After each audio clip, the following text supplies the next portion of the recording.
on commence à avoir une sacrée petite collection de guides de classe. Et faut dire que ça me régale toujours autant de vous proposer ce qui sont pour moi les meilleures manières de jouer ces personnages. Toujours dans cette optique, je me suis demandé quelle serait la meilleure classe que je pourrais vous recommander pour à la fois découvrir le jeu tout en roulant outrageusement sur son contenu. Sans vous mentir, rien qu'en me posant la question, une seule classe me venait immédiatement à l'esprit. Aucun autre personnage ne pourrait se targuer d'avoir un gameplay aussi simple et fracassant que celui du Yop Orok Bouvaloir. Une classe qui se distingue particulièrement lorsqu'il doit éliminer des grosses cibles comme les élites dans vos parties multijoueurs, tant il cautionne des dégâts phénoménaux en mono-cible. Bon, de toute manière, vous commencez certainement à savoir que je déteste faire traîner les choses, découvrant tout de suite le Bouvaloir, le Yop qui fonce dans le tas et qui frappe. Le Yop Orok Bouvaloir, c'est le Yop qui charge à tout va et qui inflige des dégâts de charge supplémentaires à la hauteur de son attaque pour chaque sort de charge réalisé. Du coup, si à l'avenir dans la vidéo je vous dis que tel ou tel sort fera X dégâts en plus d'une charge, comprenez que ce sont des sorts qui feront tout le temps des dégâts supplémentaires à la hauteur de votre attaque. Quelque chose d'incroyablement fort, surtout si jamais vous parvenez à critique dessus. La charge, c'est la particularité profonde du Bouvaloir. Et c'est ce qu'on va chercher absolument avec lui. Charger, charger, charger et encore charger dans le tas. Et bien entendu, comme les dégâts de charge supplémentaires sont à la hauteur de son attaque, il nous faudra miser un maximum sur l'attaque. Pour ça, on va prendre tout d'abord renforcement au roc au niveau 15, un passif qui permet de gagner 50% des attaques réalisées en armure, un passif super important pour survivre en combat, sans quoi vous verrez bien dans la démo, on ne fera pas long feu. Puis une fois le niveau 30 atteint, on passera sur maître au roc, histoire d'infliger un total de 100% de notre attaque en charge supplémentaire pour chaque sort de charge réalisé. Côté sort éther de la Bouvaloir, on prend tout.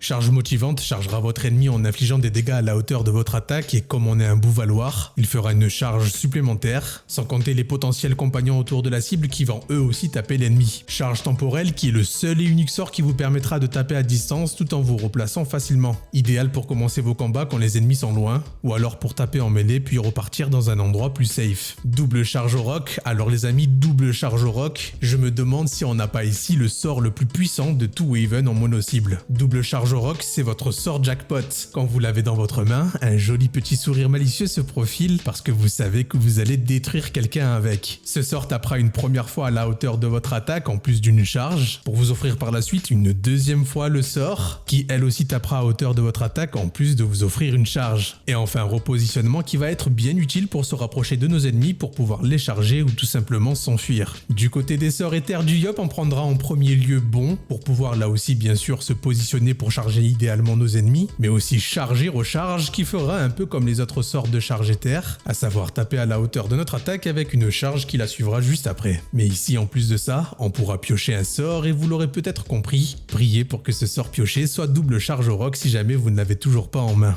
Bien entendu en caractéristique on va full l'attaque vu qu'on va sans arrêt se constituer de l'armure, mais le point majeur en vitalité est bien trop important pour qu'on puisse s'en passer. Mettez uniquement un point majeur en vitalité et le reste en attaque. On en a fini avec les sorts éthers, les passifs et les caractéristiques, passant désormais au deck. Comme je l'ai dit, notre rôle c'est charger, charger et encore charger. Mais rassurez-vous, il y a quelques subtilités. Plus nous ferons de charges, plus nous ferons des dégâts. Aussi, il sera intéressant ici de rechercher des sorts de réserve PA, histoire de pouvoir faire un tour de Rox ultime avec une charge supplémentaire. C'est pourquoi j'ai décidé de prendre Uppercut. Il ne coûte pas cher, il fait beaucoup de dégâts pour un sort de PA vu qu'il n'applique pas éventé, et il tourne super bien avec des sorts de charge à 4 PA. On prendra charge longue qui est idéale vu qu'elle applique une charge en plus de mettre un PA en réserve, et même chose ici avec charge en volée. Concernant le reste des sorts, ils sont essentiellement ici pour appliquer charge en plus des dégâts des sorts. A noter que Bourbier est incroyable vu qu'il ne coûte que 2 PA pour une application de charge, et concernant Accalmie, c'est un sort très sympa si jamais vous avez besoin de repousser votre ennemi. Au niveau des améliorations des sorts, j'ai opté pour toutes les améliorations des dégâts des sorts, et j'ai ajouté un effet supplémentaire à charge tellurique pour nous conférer un bouclier en cas de crit, et sur Accalmie et Bourbier, j'ai également ajouté la possibilité de piocher notre prochain sort de charge en cas de crit. Passons au compagnon, j'ai pris Yaki qui est désormais level max avec toutes les améliorations, un super compagnon très facile à sortir qui rapporte un PA en réserve, bien utile dans notre optique de sortir un énorme tour de Rox sans oublier ses 10% de boost sur les sorts hauts. Bien contre nous, ça reste anecdotique. Nugget qui est certainement le petit piou le plus fort du Crossmos grâce à ses 100% d'attaque supplémentaire à son invocation, multipliant alors par 2 ses dégâts en plus d'offrir un boost aux dégâts des sorts feu.